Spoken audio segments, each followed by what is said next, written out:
كده انت حولت الشهر من 30 ل 27. جزء بيفضل معايا حصلتك الحلوة وتروحي حاطة فيها الفلوس، بوظ معاكي مصروف البيت. انت بوظت مصروف البيت ليه؟ يعني ب 700 جنيه توابل وبهارات، 15 يوم ب 250 جنيه. ازاي من 10 جنيه بس تعرفي تعملي خزين من هنا لرمضان؟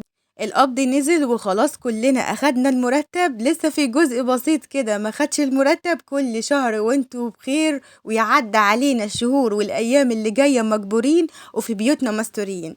النهارده هنتكلم ازاي هنقسم ميزانيه شهر 12، ازاي نوفر من مصروف البيت، وازاي ننظم الميزانيه تنظيمه صح بحيث انها تكمل معانا اول يوم في الشهر زي اخر يوم في الشهر من غير حوجه ولا سلف ولا دين. هنوفر مبلغ محترم هيسندنا ويسند ولادنا ويستر ولادنا قصاد اي ظرف او اي طارئ يهل علينا فجأة. وهنعمل كمان حساب رمضان من دلوقتي، هيدخل علينا رمضان ويهل علينا واحنا بيوتنا مليانة خير. نصلي على الحبيب، اللهم صلي وسلم وزد وبارك عليك يا حبيبي يا شفيعي يا رسول الله. لو أول مرة تشوفيني أنا حنان ودي قناتي. خدي لفة في القناة، لو عجبتك الفيديوهات ما تنسيش الاشتراك واللايك وتفعيل زر الجرس علشان تنضمي لعيلتنا الصغيرة. ازاي بقى ننظم ميزانية شهر 12؟ ايه اللي هيفرق شهر 12 عن باقي الشهور؟ المصروف هو والالتزامات هي شوية خطوات بسيطة جدا لو اتبعتيها هتظبط معاكي الميزانية. أول خطوة معانا مشاعرك اركنيها على جنب. أول حاجة لازم تعمليها يا حبيبة قلبي إن انت تفكري بعقلك مش بقلبك. أي حاجة أجلتيها من الشهر اللي فات وقلتي أنا أول ما همسك فلوس هجري واروح أشتري كذا، أنا أول ما هاخد المصروف بتاع البيت نفسي في الحاجة الفلانية. كتير مننا بيشتري حاجات وبتكون ملهاش لازمة وبعد ما بنشتريها بنندم. اول حاجة هنعملها ابدأ يا بنات ان احنا كده نأجل النزول. هنأجل النزول بتاع 3 ايام. 3 ايام دول هنتصرف فيهم ازاي؟ احنا بيتنا مفيش اي حاجة. تعالي وانا هقولك تعملي كده ازاي يا حبيبة قلبي. اول حاجة هتعمليها ان انت هتعملي جرد. يعني ايه جرد؟ تفتيش كده صغير. فتشي الفريزر عندك، شوفي ايه الحاجات اللي موجودة واكتبيها في ورقة. ايه الحاجات اللي موجودة في دولاب الخزين وبرضو اكتبيها في ورقة. ايه الحاجات برضو اللي موجودة عندك في المنظفات، وايه الحاجات اللي موجودة عندك من اللحوم. اي حاجة موجودة اكتبيها تستر معاكي يوم يومين 3 ايام من غير نزول. كده انت حولت الشهر من 30 ل 27. طيب ما عنديش اي حاجة، اتصرف ازاي؟ هقولك برضو تتصرفي ازاي. هننزل ونشتري كل حاجة احنا محتاجها البيت بس يا بنات، الاحتياجات الاساسية بس. الموضوع مش أكل وشرب بس يا بنات. أول حاجة هنبدأ بيها وهي الالتزامات الأساسية زي المواصلات، مصاريف الولاد، الفواتير، لو بدفع إيجار، عليا قسط جهاز، عليا دين لا قدر الله، ربنا يسد ما علينا وعليكم، قولوا أمين.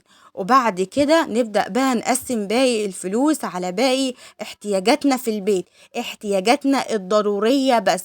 ناس بتروح تشتري توابل ب700 جنيه وناس بتروح تشتري توابل ب300 جنيه. انا مش عارفة ايه الارقام دي. ميزانيتك 5000 جنيه تروح تضيعي 1000 جنيه في توابل وبهارات؟ لا، وموضوع الصوصات ده في حتة واحنا في حتة تانية خالص. تروح تجيب لك صوص مش عارفة الشوكولاتة وصوص مش عارفة ايه وزبدة الفول السوداني. طب ما انت يا حبيبة قلبي مرتبك صغير وقدك صغير، امشي على قدك وابدأي بالاساسيات في كل حاجة. الاساسيات في الخزين، والاساسيات في الخضار، والاساسيات في اللحوم، والاساسيات في المنظفات. ناس بتروح تجيب منظفات بتروح تجيب 30 نوع منظفات، ايش شامبو للسجاد، وإيش شاور مش عارفه الايه، وإيش مش عارفه ايه للحيطان بتاعه المطبخ. ابدا، اروح عندي بتاع المنظفات واشتري حاجات سايبه. الحاجات السايبه في منها حاجات حلوه جدا، عامله معاكم فيديوهات على القناه حلوه جدا. نبدا ازاي نقسم الميزانيه؟ نقسم الميزانيه تقسيمه صح. تقسيمة صح اللي هي ازاي؟ مصاريف الولاد اقسمها ل4 اسابيع. كل اسبوع عارفة ولادي بياخدوا كام دروس، كل واحد بياخد بكام دروس وفي كام مادة. ازود على مصروف كل واحد في الدروس 100 جنيه 50 جنيه زيادة. يجوز الواحد يحتاج ملزمة، يجوز الواحد منهم مثلا يحتاج اي حاجة يجيبها وهو ماشي. يبقى كده انا ضمنت مصاريف الولاد واشيلها في ورقة كده واكتب عليها مصاريف الولاد. وعملت معاكم الفكرة دي قبل كده. وبعد كده نروح للبند اللي بعده وهو الفواتير اللي عليا. كل فاتورة أنا عارفة نفسي بستهلك قد إيه كهرباء، بستهلك قد إيه مية، بستهلك قد إيه غاز، عندي أنابيب، كل ده بطلعه واكتبه فواتير، واحط المبلغ ده في ورقة برضو مش شرط ظرف أبدا واكتب عليها فواتير واشيلها كده على جنب. أروح بعد كده لمواصلاتي، لأي التزامات كبيرة تانية. وبعد كده يا بنات أشيل بند للطوارئ. بند للطوارئ ضروري جدا جدا. بند الطوارئ إن شاء الله حتى يكون 100 جنيه، إن شاء الله حتى تكون 50 جنيه، وابدأ أشيلها كده على جنب، ما جيش ناحيتها خالص. كل واحد فينا عنده ظرفة كده مش بتفتح، إن شاء الله في الدولاب، إن شاء الله في المطبخ. عندي شنطة قديمة مش بستخدمها أحط فيها الفلوس وارميها فوق الدولاب، أرميها فوق المطبخ، أي حاجة بعيدة عن إيدي. 100 جنيه أو 50 جنيه أو 20 جنيه دي هتكون نجدة ليا لو عجز معايا أي بند من البنود بجري عليها واخدها، أو حصل معايا أي ظرف بأمر الله يحصل عندنا وعندكم كل خير. صلي على الحبيب. ولو وصلتي معايا لحد هنا اوعي تكوني نسيتي تحط لايك. حط لايك وتعليق حلو منك أكيد هيجبر بخاطري. بعد كده نروح لتقسيم البنود: أكل وشرب واحتياجات يومية، مصاريفي اليومية أو مصاريفي الأسبوعية. كل أسبوع أخصص لنفسي مبلغ، المبلغ ده مصاريفي أنا في البيت واحتياجاتي أنا في البيت. ما امسكش الفلوس وابدأ أوزعها على كل بند وأقعد كده من غير فلوس خالص في البيت، وأقول ما أنا مطلعة فلوس الفواتير، ما أنا مطلعة فلوس الخزين، ما أنا مطلعة أكل وشرب ومش محتاجة حاجة. ما فيش بيت ما بيحتاجش. ممكن تحتاجي عيش، ممكن مثلا تحتاجي أي حاجة تشتريها من تحت، حاجة تنقص منك. خصصي 4 ورقات، وكل ورقة حط فيها مبلغ، المبلغ ده مبلغ أسبوعي، واكتب الأسبوع الأول، الأسبوع التاني، الأسبوع التالت، والأسبوع الرابع على كل ورقة، وحط فيها مبلغ واشيلها كده على جنب يا بنات. اتنيها نصين واحط في وسطها الفلوس. تمام. والتزم بكل مبلغ كل اسبوع. اي جزء بيفضل معايا حصلتك الحلوة وتروحي حاطه فيها الفلوس. مجمعش بقى للفلوس مكان كده ونقرة واحطها فيها. ما هي البيوت أبواب مفتوحة يا بنات وما بتتقفلش أبدا.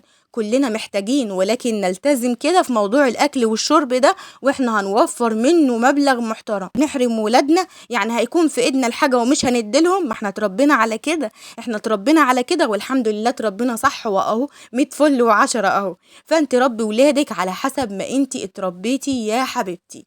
بعد كده نروح لباقي الالتزامات بتاعتنا اللي هي البنود: خزين بقى، منظفات، خضار، لحمة. نتصرف فيهم ازاي؟ هقولك دلوقتي ازاي تملي بيت الخير من اول الشهر لاخر الشهر. البداية بتكون في بداية الشهر يا بنات، اللي هو ايه؟ اللي هو انا بحدد انا في الاسبوع بعمل كم وجبة لحوم. انا مثلا في الاسبوع بعمل وجبتين، بعمل 3 وجبات، مشيها 2 قرديحي، مشيها وجبة لحوم. يبقى انا هحتاج في الاسبوع مثلا فرخة او فرخة ونص، او هحتاج في الاسبوع مثلا فرخة وكيلو سمك.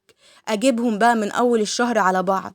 اجيب الفراخ بتاعتي عددها واقسمها كده على الاسابيع، واجيب برضو السمك بتاعي اشيل له مبلغ كده. لو انا هجيب كل اسبوعين مرة اشيل له مبلغ على جنب، ده مبلغ الاسماك. واعرف بقى امشي الميزانية بتاعتي اول يوم في الشهر زي اخر يوم في الشهر من حيث اللحوم. ما جيش بقى وانا خلاص انا عندي لحوم في التلاجة انا هطلع كده واعمل كل يوم لحمة، كل يوم لحمة، يوم ويوم لحمة، يوم ويوم فراخ، يوم ويوم مش عارفة ايه، والاقي اخر الشهر او اخر 10 ايام في الشهر مش لاقية لا لحمة ولا اي حاجة، وبعمل وجبات قرديحي. طب وليه؟ وزعي وجبات اللحوم بتاعتك على حسب الشهر بتاعك، او على حسب الاسبوع انت ماشياه ازاي. بعد كده نروح للي بعده اللي هو بند ايه؟ اللي هو بند الخزين. دلوقتي انا حددت مبلغ يا حنان ونزلت ولقيت ان الخزين تحت سعره غالي جدا، والمبلغ ده مش مكفي. اعمل ايه؟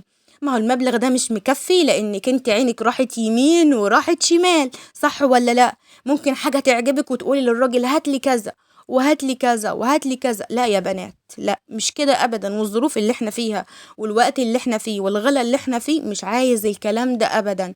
ابدأي بالاساسيات: رز، مكرونة، زيت، سكر. تمام. رز، مكرونة، زيت، سكر. وبعد كده يا حبيبة قلبي وسعي بقى الدايرة بتاعتك، وهاتي بقى فاصوليا، هاتي عدس، هاتي فول للتدميس، هاتي مش عارفة ايه، هاتي على حسب باقي الفلوس اللي معاكي.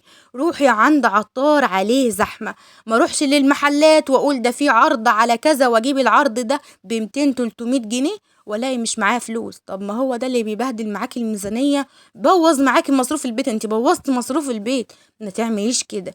امشي مع اللي قدك وقد امكانياتك. بتنزلي تسواي، انزلي مع حد نفس ظروفك، ما تمشيش مع اللي اعلى منك. ما يكونش انا مرتبي 5000 جنيه وانزل مع واحدة بتاخد 10 آلاف جنيه. هي طبيعي ايدها هتيجي على دي وعينها هتيجي على دي، وانا اتحرج واشتري دي واشتري دي، وبعد كده الاقي نفسي مش عارفة اكمل الشهر، مش عارفة اكمل لنص الشهر. امشي على قدك وعلى قد ظروفك. كل واحد فينا بيتقاله كلمة عيش عيشة اهلك بيزعل. ليه نزعل؟ ما نعيش عيشة اهلنا فعلا، نعيش عيشة اهلنا اللي عايشوها لنا، واحنا الحمد لله طلعنا ناس كويسين وهو كويسين، ونطلع ولادنا زينا بس يبقوا زينا، وربنا يصلح حالنا وحالهم في الايام دي، اللهم امين. امشي على قدك وعلى قد ظروفك وعلى قد امكانياتك وامكانيات جوزك. بالنسبة للتوابل والبهارات، حبيبة قلبي اللي كتبت لي، وانا مستغربة من التعليق ده جدا، ازاي انت بتتكلمي في الميزانيات دي؟ ده انا بجيب ب 700 جنيه توابل وبهارات بس. ليه يعني ب 700 جنيه توابل وبهارات؟ علشان ايه؟ ده انا بجيب ب60 جنيه كل فين وفين وبقول انا بجيب التوابل والبهارات. اعملي كده، هاتي التوابل حصى وهاتي البهارات حصى، هاتيها من عند عطار، وهاتي كمية ورا كمية ورا كمية. هتلاقي نفسك ايه؟ هتلاقي نفسك عندك كل خير، والتوابل بتيجي على بعضها، وهتلاقي بيتك مليان. امشي على قدك وعلى قد ظروفك وعلى قد امكانياتك. هاتي الاساسيات وبعد كده هاتي الفرعيات، وامشي على حسب المبلغ اللي معاكي، لا تتخطيه. اي جزء من اي مبلغ بيفضل معاكي شيليه في حصالة. الحصالة دي هتنفعك، هتسندك، هتسند بيتك، هتسند ولادك. اي فلوس بتفضل معاكي اخر اليوم شيليها في حصالة. ما تقوليش انا هروح اشتري بيها حاجة تانية، ما تقوليش هروح اكمل واشتري مش عارفة ايه. البيت بق ما بيتسدش يا بنات، البيت بق مفتوح كده ما بيتسدش. فانت عشان تسدي بيتك وتسدي احتياجاتك وتكوني ست شاطرة، لازم تكوني قدها وتتصرفي في الفلوس تصريفة صح. اي مبلغ هيفضل معايا هشيله في حصالة، اي جزء هيفضل معايا انا هلتزم بيه وهجيب باقي الحاجة بتاعتي. دوري واسألي وابعدي على قد ما تقدري. لو الاسعار عندك غالية، لو الاسعار عندك غالية، الناس اللي بتستغرب بتقولي ازاي بتجيبوا خضار كل 15 يوم ب250 جنيه. بدور وبسأل وبتعب وبلف وبروح وباجي، وبتفضل معايا فلوس، وباجي من السوق وبحط الفلوس في الحصالة. وممكن كمان اجيب اسعار ارخص من اللي انتوا بتشوفوها معايا في الفيديو. يعني ممكن اجيب حاجات اقل جودة من الحاجات اللي انا بشتريها في السوق. انا بشتري خضار بسم الله ما شاء الله، ارجعوا للفيديوهات بتاعتي، فيديوهات ال250 جنيه. بشتري خضار ما شاء الله، في خضار ارخص من كده وممكن اوفر 100 جنيه، وممكن ارجع واحطها في الحصالة. ممكن اجيب ب150 جنيه بس خضار. تمام يا بنات؟ فانتي اعملي كده، وفري على قد ما تقدري من كل بند ان شاء الله مبلغ بسيط. نعمل ايه علشان رمضان؟ هقولك دلوقتي تعملي ايه علشان رمضان. نروح للمنظفات الاول. المنظفات يا بنات نجيبها سايبة، نجيبها من عند عطار، من عند بتاع منظفات يكون عليه زحمة. ما نجيبش 30 ألف نوع منظفات ملهمش أي لازمة. إشي مش عارفة شامبو للسجاد، أنا بقف عند بتاع المنظفات وبسمع حاجات غريبة، شي شامبو للسجاد وشي مش عارفة ايه لإيه ليه يعني ليه اكتفي بالاريال بتاع الغسالة او اي مسحوق بتاع الغسالة. هاتي مسحوق سايب على مسحوق اكياس، وعاملة معاكم مشترياتي في المساحيق برضو حلوة جدا وبستخدمها وبعمل خلطة ممتازة، والهدوم بتطلع زي الفل، والغسالة مش هتقولك لا. تمام. نصلي على الحبيب، اللهم صل وسلم وزد وبارك عليك يا حبيبي يا شفيعي يا رسول الله. اوعي تكوني نسيتي تحطي لايك، شاركي الفيديو مع غيرك يمكن غيرك يستفاد. جيب المنظفات بتاعتنا سايبة من عند عطار، نعمل الخلطة اللي احنا هنقول عليها في الفيديو اللي جاي بأمر الله. وبعد كده يا بنات نبدأ ان احنا نشتري الحاجات بتاعتنا سايبة. نشتري الصابون بتاع المواعين سايب، نشتري 3 اكياس 4 اكياس هنقول ب20 جنيه. نشتري المنظفات بتاعة الغسالة، ونشتري كلور سايب هينفع للأرضيات وهينفع لأرضية الحمام ولمع يعني للحمام برضو. فايه هينفع معاكي كتير جدا، وفي الهدوم البيضة والحاجات دي. ونشتري ازازة فريدة ب35 جنيه، بتفضل معايا 4 شهور، ومتكلمة معاكم عنها في الفيديو اللي فات. تمام. الازازة دي انجاز معطر و... وفي نفس الوقت للهدوم وللحمام وللارضيات وللجو، حلوة جدا جدا يا بنات. تمام. دي هتغنيكي كتير جدا، يعني هتلمي المنظفات بتاعتك من داخل 200-250 جنيه شهر كامل. انت محتاجة ايه تاني اكتر من كده؟ تمام. بنجيب الحاجات بتاعتنا سايبة، بنجيبها من عند بتاع منظفات. الخزين بنجيبه من عند عطار.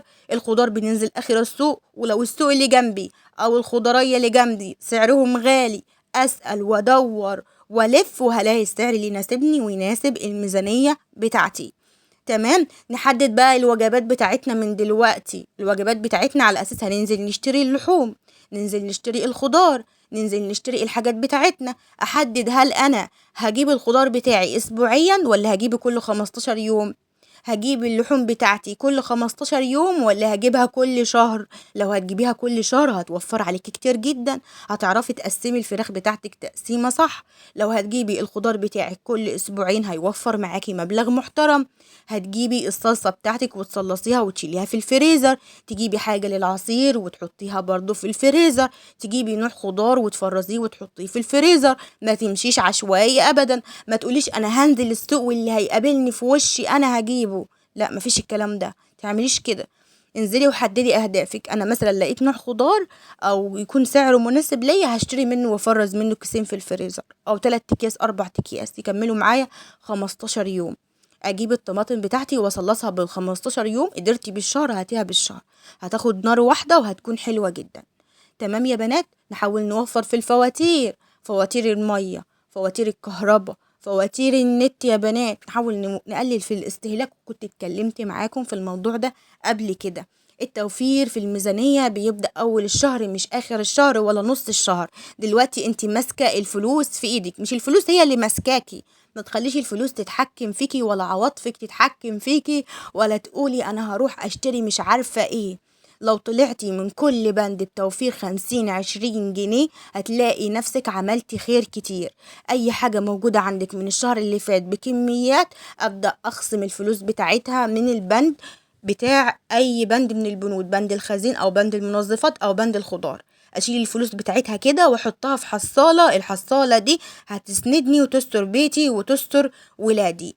اعملي كده وامشي بمنهج وامشي بمبدأ. بيتك هو الشركة بتاعتك، بيتك هو مصنعك، بيتك هو مشروعك. والمشروع الصح لازم يبدأ بورقة وقلم، لازم يبدأ بحساب، واللي أوله حساب آخره نور. تمام يا بنات. صلوا على الحبيب. اللهم صل وسلم وزد وبارك عليك يا حبيبي يا شفيعي يا رسول الله. رمضان هنشيله حاجة من الخزين، هنعمل حسابنا في الخزين على كيلو رز ونشيله على جنب. نعمل حسابنا في الخزين على نص كيلو سمنة سايبة واشيلها على جنب. نعمل حسابنا في المنظفات ونشيل صابونة كده على جنب. ده هيفرق معانا كتير جدا. على دخلة رمضان هتلاقي معاكي حاجات حلوة، وهتلاقي عندك حاجات حلوة. قدرت ان انت توفري كل يوم 10 جنيه 20 جنيه، نصهم نشيله في الحصالة والنص التاني نجيب بيه حاجة رمضان. اتكلمت معاكم قبل كده في فيديو عن رمضان، وازاي من 10 جنيه بس تعرفي تعملي خزين من هنا رمضان يملى بيتك خير. هنبدأ بالخزين لان الخزين هو اللي هيزيد. الرز والمكرونة والزيت والسكر، الحاجات دي سعرها هيرفع جدا على رمضان. والله قدرت تفرزي خضار بعد كده فرزي.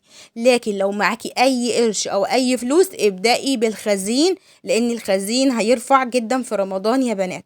اتمنى الفيديو يكون عجبكم. لو وصلتوا معايا لحد هنا ما تنسيش الاشتراك واللايك. دمتم نعمة في حياتي، والسلام عليكم ورحمة الله وبركاته.